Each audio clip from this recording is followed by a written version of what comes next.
The morning sun cast long shadows across the dusty main street of Willowbrook as Grace Hartwell made her way to the general store, her face half hidden beneath the wide brim of her worn bonnet and a thin veil that had become her constant companion. She moved quickly but purposefully, eyes fixed on the wooden planks beneath her feet, acutely aware of every person she passed and their inevitable reactions to her presence.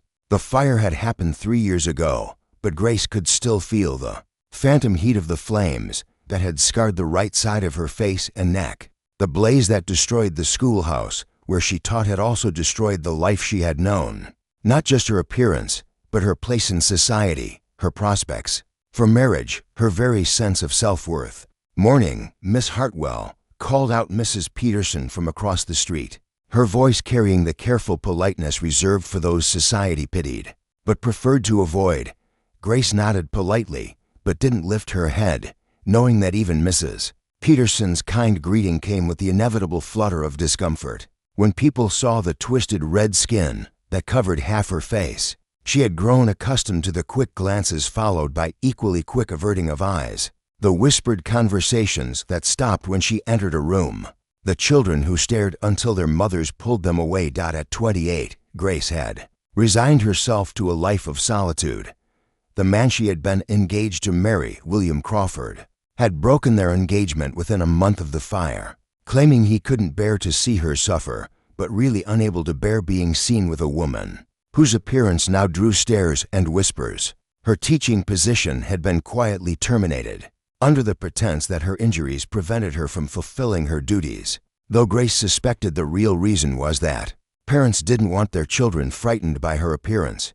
Now, she lived alone in a small cottage on the outskirts of town, supporting herself by taking in sewing and laundry, invisible to most of the community except when necessity forced her to venture into town for supplies. She had become a ghost of her former self, a woman who existed on the margins of a society that had once embraced her. As Grace entered Peterson's general store, the familiar hush fell over the establishment.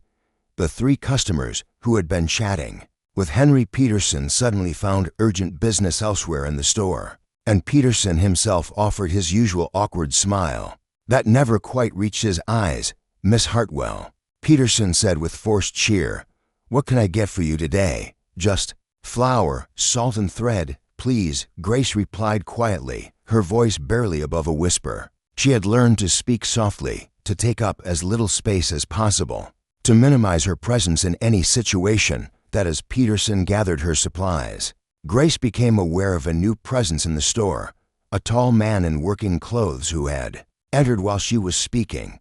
Unlike the other customers, he didn't immediately move away from her vicinity or find sudden interest in merchandise. On the far side of the store, "Afternoon," the stranger said to Peterson, "I'm looking for someone who might be able to help with household tasks, cooking, cleaning, that sort of thing. My housekeeper moved back east, and I'm afraid domestic matters aren't my strong suit." Peterson glanced nervously at Grace, then back at the stranger. "Well, Mr. Sullivan," the man replied, "James Sullivan. I own the Bar S Ranch about 10 miles north of here." Grace had heard of the Bar S, a prosperous operation run by a man who kept mostly to himself, but was known to be fair with his workers and honest in his business dealings. She had never seen James Sullivan before, but his voice carried a warmth and directness that was refreshing after years of stilted conversations. "There's a few women in town who might be interested," Peterson said carefully. "Mrs. Henderson's been looking for work since her husband passed, and actually," James interrupted gently, "I was wondering about Miss Hartwell here. I've heard she's an excellent seamstress and quite capable with household management."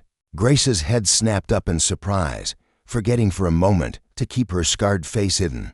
For the first time in 3 years, someone was speaking about her as if she were a person with valuable skills. Rather than an object of pity, James Sullivan was looking directly at her, and Grace braced herself for the usual reaction, the involuntary flinch, the struggle to maintain eye contact, the careful attempt to pretend the scars weren't there. Instead, she found herself looking into warm brown eyes that showed no trace of revulsion or discomfort. He was studying her face, yes, but with an expression of genuine interest rather than morbid curiosity or polite horror. "Miss Hartwell," James said, "would you be interested in discussing such a position? The work would be honest, the pay fair, and you'd have your own quarters on the ranch." Grace stared at him, her mind reeling. No one had offered her employment since the fire. No one had spoken to her with such straightforward respect. She was so accustomed to being overlooked or avoided that she couldn't quite process what was happening. She began, then stopped, unsure how to respond. "Perhaps you'd like some time to consider it," James suggested kindly. "I'll be in town for the rest of the afternoon if you'd like to discuss the details." Peterson cleared his throat nervously. "Mr. Sullivan, I feel obligated to mention that Miss Hartwell has been, well, she's had some difficulties since her accident. Some folks might say she's not the best choice for a position that requires interaction with people." Grace felt her cheeks burn with humiliation, both the scarred and unmarked sides. She had grown used to being discussed as if she weren't present, but it never stopped hurting. James's expression hardened slightly as he looked at Peterson. "Mr. Peterson, I'm not hiring someone to be looked at. I'm hiring someone to manage a household. Miss Hartwell's appearance has no bearing on her ability to cook a meal or keep a house clean." The simple statement, delivered without drama or excessive kindness, struck Grace like a physical blow. When was the last time someone had defended her? When was the last time anyone had suggested that her worth as a person extended beyond her physical appearance? "Miss Hartwell," James continued, turning back to her, "if you're interested, I'll be at the hotel until this evening. The position pays $30 a month plus room and board, and you'd have Sundays off. I'd be happy to answer any questions you might have." With that, he tipped his hat politely and left the store, leaving Grace standing frozen in amazement. Peterson finished gathering her supplies with obvious discomfort, clearly disapproving of the entire interaction. "Miss Hartwell," Peterson said as he wrapped her purchases, "I hope you'll think carefully about this. Mr. Sullivan seems like a decent man, but living alone on a ranch with a bachelor, well, people will talk." Grace almost laughed at the absurdity of his concern. People already talked about her appearance, her isolation, her reduced circumstances.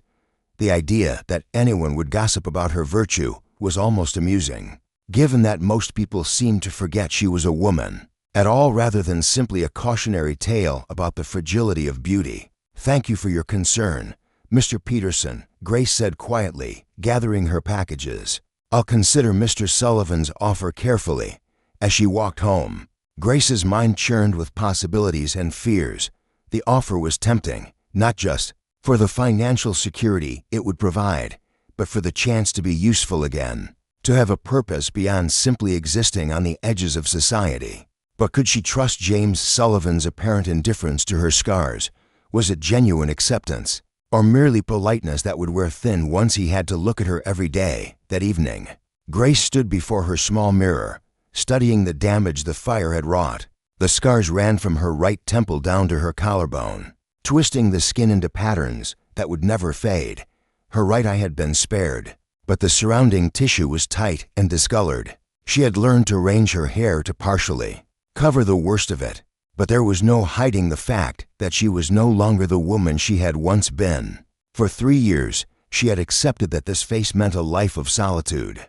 But James Sullivan had looked at her, really looked at her, and offered her work, dignity, a place in the world. The question was whether she was brave enough to accept it.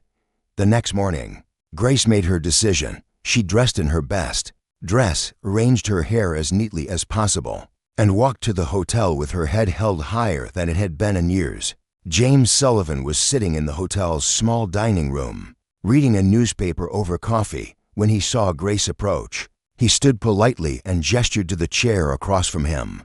"Miss Hartwell," he said with a genuine smile, "I'm glad you came. Please, sit down. Would you like some coffee?" Grace settled into the chair, acutely aware of the other diners glancing their way and whispering among themselves, "Thank you, Mr. Sullivan. I've considered your offer, and I'm interested in hearing more about the position." "Excellent," James replied, pouring coffee from the pot on the table. The ranch house is substantial but manageable. Kitchen, parlor, my office. For bedrooms upstairs.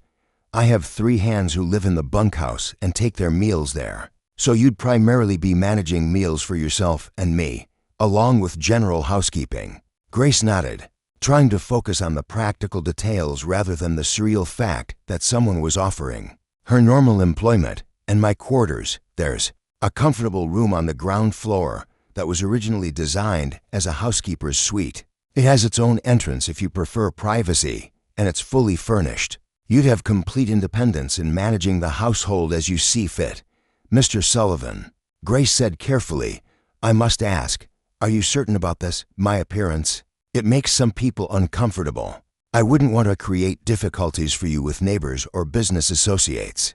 James set down his coffee cup and looked directly at her, his brown eyes serious but kind. Miss Hartwell, I'm going to tell you something, and I hope you'll believe me.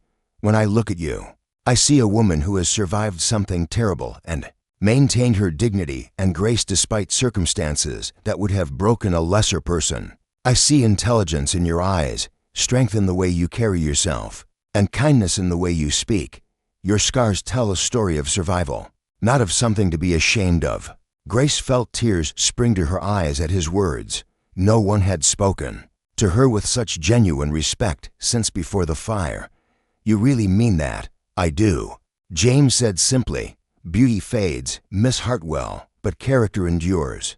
I'd rather have someone of good character managing my home than the most beautiful woman in the territory with no substance beneath the surface. Grace looked into his honest brown eyes and made a decision that would change her life forever. Mr. Sullivan, I accept your offer. When would you like me to start?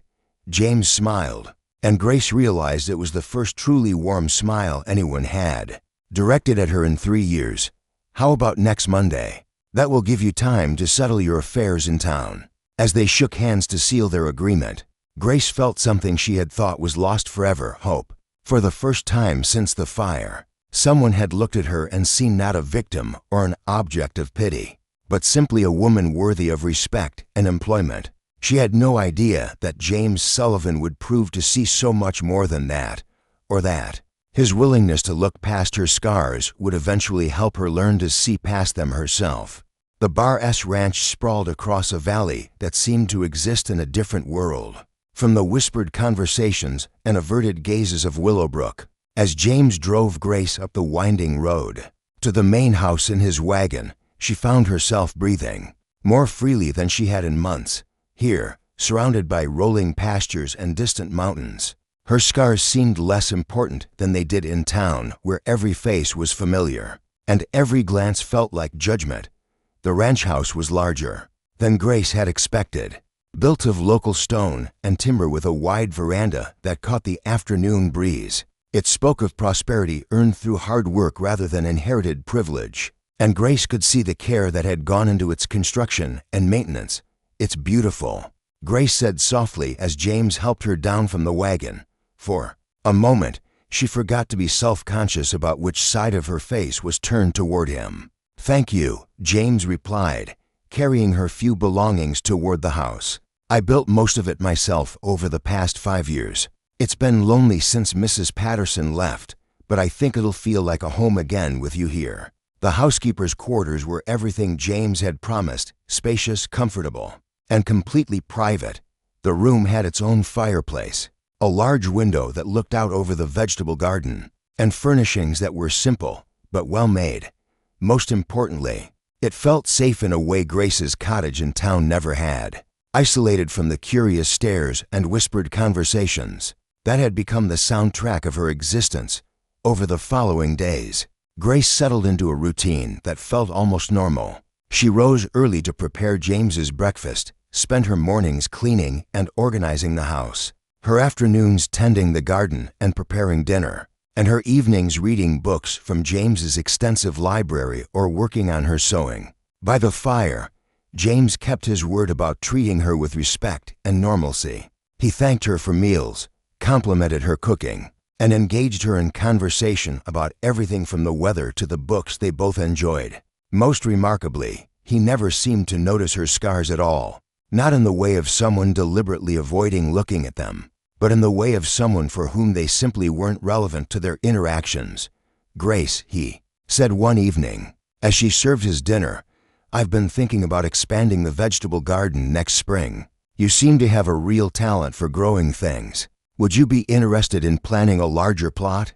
Grace paused in serving, surprised by the suggestion. "You'd trust me to plan something that significant?" "Of course," James replied, as if the question puzzled him. "You've turned that small garden into something that produces twice what it did when Mrs. Patterson was here. I'd be foolish not to take advantage of your skills." It was such a simple thing, being asked for her opinion, having her abilities recognized and valued. But to Grace it felt revolutionary. For 3 years, she had been treated as someone to be managed or pitied, not consulted or relied upon. "I'd like that very much," Grace said, and she meant it. As weeks passed, Grace began to notice things about James that intrigued her. He was unfailingly polite, but also genuinely kind, helping elderly Mrs. Rodriguez from the neighboring ranch with her heavy lifting when her sons were away, sending anonymous donations to families struggling through bad times, treating his ranch hands with respect and fair wages. He read voraciously, everything from agricultural journals to poetry, and he had opinions about politics and social issues that showed both intelligence and compassion. But there was also a loneliness about him that resonated with Grace's own isolation. At 35, James had never married, and Grace began to wonder what had kept such a good man single for so long. The answer came on a rainy Thursday evening, when James was going through correspondence at the kitchen table while Grace prepared dinner. A letter arrived that made him go very still, and Grace could see his jaw tighten as he read it. "Bad news," Grace asked gently. James looked up, seeming surprised that she had noticed his reaction. "A wedding invitation," he said quietly, "from someone I used to know." Grace waited, sensing there was more to the story. "Her name was Elizabeth," James continued, staring at the letter. "We were engaged 3 years ago. She broke it off when she decided I wasn't ambitious enough for her tastes. Said she wanted a man who would take her to San Francisco or Denver, not keep her buried on a ranch in the middle of nowhere." Grace felt her heart clench with sympathy. "I'm sorry, that must have been very painful." James was quiet for a moment, then looked directly at Grace. "You know what the strangest part was? I think I was more hurt by the realization that she had never really seen me for who I was than by losing her. She wanted me to be someone different, someone more impressive to her friends and family. I spent 2 years trying to become that person, before I realized I was losing myself in the process." Grace understood that feeling all too well. Sometimes people only see what they want to see, or what they think others expect them to see. "Exactly," James said, and there was something in his voice that made Grace look up from her cooking. "But sometimes you meet someone who sees you exactly as you are and appreciates that person. That's rare." Their eyes met across the kitchen, and Grace felt something shift between them. There was an awareness in James's gaze that had nothing to do with pity or politeness, and everything to do with genuine appreciation for who she was as a person. Grace turned back to her cooking, her heart racing. She had spent so long thinking of herself as damaged, as someone whose worth had been destroyed along with her appearance, that she had forgotten it was possible for someone to value her for reasons that had nothing to do with how she looked. That night, as Grace sat in her room reading before bed, she found herself thinking about James's words. He had seen through Elizabeth's beauty to realize that she didn't truly value him for who he was. Could it be possible that he was beginning to see through Grace's scars to value who she was?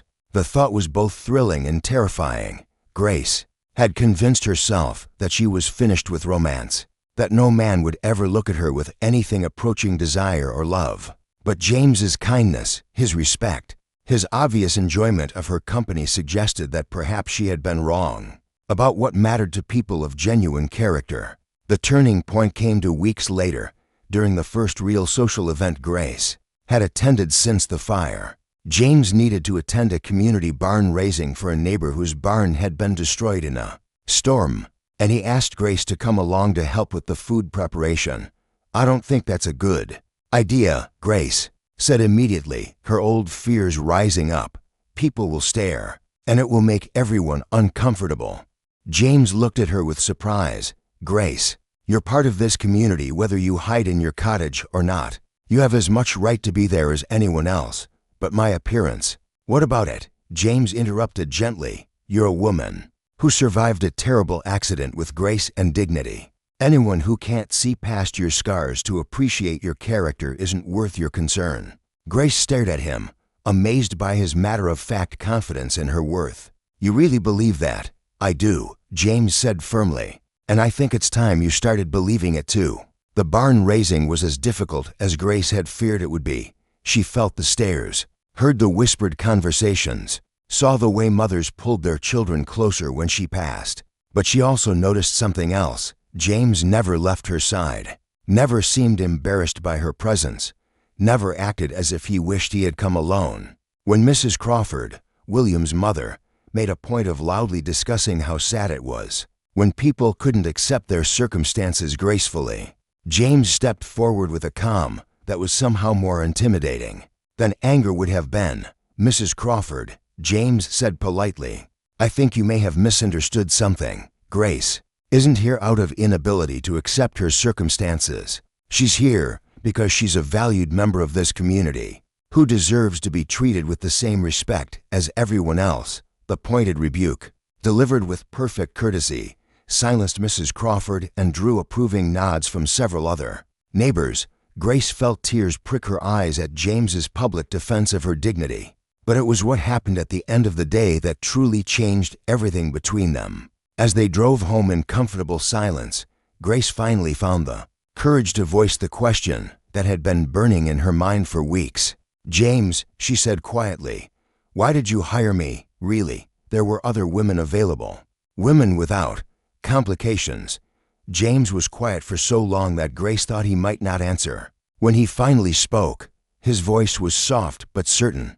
"Because when I looked at you that day in Peterson's store, I saw someone who had been broken by life but hadn't let it break her spirit. I saw kindness in your eyes, intelligence in the way you carried yourself, and a quiet strength that impressed me more than any beauty ever could."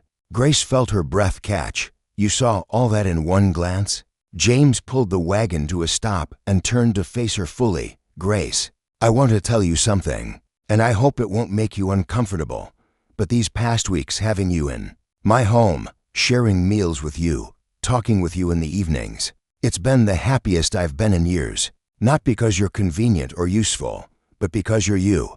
Grace stared at him, hardly daring to believe what she was hearing. "James, I know this might seem impossible." James continued, "But I'm falling in love with you, not despite your scars, but because of everything you are, your courage, your kindness, your intelligence, your resilience. When I look at you, I see the most beautiful woman I've ever known." Grace felt tears flowing down her cheeks, both the scarred and unmarked sides. "How can you say that? How can you call me beautiful when?" "Because beauty isn't just about perfect features," James said gently, reaching out to touch her unmarked cheek. "It's about the light in someone's eyes when they're passionate about something. It's about the way they treat others with kindness, even when the world hasn't been kind to them. It's about the strength it takes to keep going when everything seems hopeless." Grace leaned into his touch, marveling at the tenderness in his eyes. "I never thought anyone would look at me that way." "Again, then you've been surrounded by people who don't know how to see," James said. "Grace, you are beautiful, not in spite of what you've been through, but because of how beautifully you've survived it." As James leaned forward to kiss her for the first time, Grace realized that she had been wrong about so many things. Beauty wasn't something that could be destroyed by fire or accident. Love wasn't something that only came to perfect people. And sometimes the most profound connections happened between people who had learned to look deeper than the surface. In James's arms, feeling cherished and valued in ways she had thought were lost to her forever, Grace understood that her real life was just beginning. The proposal came on a warm spring evening, 6 months after Grace had first arrived at the Bar-S ranch. She was in the garden, tending to the tomato plants that had become her pride and joy, when James approached with an expression that was both nervous and determined. "Grace," he said, his voice slightly unsteady, "would you mind taking a walk with me?" There's something I'd like to discuss." Grace wiped her hands on her apron and followed him to their favorite spot on a small hill that overlooked the valley. The sunset painted the sky in shades of gold and crimson, and the peaceful beauty of the scene seemed to give James the courage he needed to speak. "Grace," he began, taking her hands in his larger ones. "These past months have been the best of my life. You've made my house a home, but more than that, you've made me a better man. You've shown me what real beauty looks like, what genuine strength means, and what it feels like to be truly understood by another person." Grace felt her heart begin to race as she saw James reach into his pocket and withdraw a small velvet box. "I know that you've been hurt by people who couldn't see past the surface," James continued, dropping to one knee, "but I'm asking you to trust me when I say that I see all of you, your courage, your kindness, your intelligence, your beauty, and I love every part of what I see." He opened the box to reveal a simple but elegant gold band set with a small diamond that caught the dying light. "Grace Hartwell," James said, his voice strong and sure despite the emotion in his eyes. "Will you marry me? Will you let me spend the rest of my life showing you how beautiful you are to me?" Grace looked down at this good man who had given her back her sense of worth, who had seen past her scars to the woman beneath, who had loved her not in spite of her past, but because of everything that had shaped her into who she was. "Yes," she said, her voice clear and joyful. "Yes, James Sullivan, I will marry you, and I will spend the rest of my life loving you for seeing me when I had forgotten how to see myself." The wedding took place 2 months later in the garden Grace had lovingly tended, surrounded by friends and neighbors who had come to witness the union of two people who had found perfect love in an imperfect world. Grace wore a beautiful white dress that James had commissioned from the finest seamstress in the territorial capital, and for the first time since the fire, she wore her hair pulled back to reveal her face completely. There were still those who stared, still those who whispered about the scarred bride and her rancher groom, but there were more who saw the radiant joy in Grace's eyes, the tender devotion in James's gaze, and the obvious truth that these two people had found something rare and precious in each other.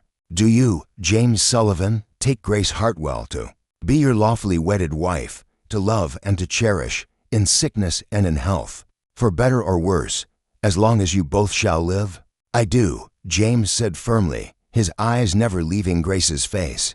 "And I promise to love every part of her, to see her beauty every day, and to remind her of her worth whenever she forgets it." "And do you, Grace Hartwell, take James Sullivan to be your lawfully wedded husband, to love and to cherish, in sickness and in health, for better or worse, as long as you both shall live?" Grace looked into the warm brown eyes that had first seen her as more than her scars, and spoke with a confidence that would have been impossible a year earlier. "I do," she said clearly, "and I promise to love him for who he is, to support his dreams, and to never forget that true beauty lies in how we treat each other." When James kissed his bride, Grace felt the final walls around her heart crumble completely. She was no longer the scarred woman hiding from the world, nor the former teacher whose life had been derailed by tragedy. She was Mrs. James Sullivan, beloved wife of a good man, valued for her mind and heart and spirit rather than judged by her appearance. Years later, Grace would look back on the fire as the event that had destroyed her old life, but made her new one possible. Without the scars, she might never have learned to value character over appearance, might never have developed the strength that attracted James, might never have understood that real love was based on seeing and being seen for who you truly were. Their marriage became a beacon of hope for others who felt damaged or unworthy of love. Grace began visiting other women who had suffered disfiguring accidents or illnesses, sharing her story and helping them understand that their worth was not diminished by their physical challenges. "I used to think my scars made me ugly," she would tell them, "but my husband taught me that they were proof of my strength, evidence that I had survived something terrible and emerged with my heart intact. Now when I look in the mirror, I see a woman who is beautiful not despite her scars, but because of everything they represent." James supported her work completely, often accompanying her on visits, to encourage families to see past physical differences to the person within. Together, They became advocates for others who were marginalized because of disability or disfigurement, proving through their own love story that beauty truly was in the eye of the beholder. Their first child, a daughter they named Hope, was born healthy and perfect 2 years after their wedding. As Grace held her baby for the first time, she marveled at how much her life had changed. This child would grow up in a home where she was valued for her character rather than her appearance, where she would learn that real beauty came from kindness, strength, and love. "She's beautiful," James whispered, touching his daughter's tiny hand with infinite gentleness. "She looks just like you," Grace replied, smiling at her husband. "No," James said, looking into Grace's eyes with the same love and admiration he had shown from their first meeting. "She looks like her mother, absolutely beautiful." As Grace sat in the nursery she and James had lovingly prepared, holding their daughter while her husband's arms encircled them both, she reflected on the journey that had brought her to this moment of perfect happiness. The scars were still there, would always be there, visible reminders of a night when everything had seemed lost. But they had become something different over the years, not marks of damage, but symbols of survival, proof that beauty could emerge from ashes and that love could bloom in the most unlikely circumstances. Grace had learned that true beauty was not about perfect features or unmarked skin. It was about the light in someone's eyes when they looked at the person they loved, the warmth in their voice when they spoke words of encouragement, the strength in their hands when they reached out to help someone in need. In James's eyes, she had always been beautiful, and in learning to see herself through his eyes, Grace had discovered something profound.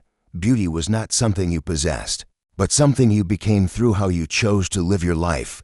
Her scars had once made others turn away, but they had led the right man to look deeper, to see her heart, and to love all of her completely. And that, Grace knew, was the most beautiful thing of all. As she rocked her daughter to sleep, Grace whispered the words that had become her daily prayer. "Thank you for the fire that burned away everything that didn't matter, and for the love that showed me what did." Outside their window, the sunset painted the sky in brilliant colors, and Grace smiled at the beauty of it all, the scars and the love, the past and the future, the broken places that had been made whole by someone who knew how to look beyond the surface to see the truth beneath. She was exactly where she belonged, exactly who she was meant to be, loved exactly as she was. And that was the most beautiful ending of all.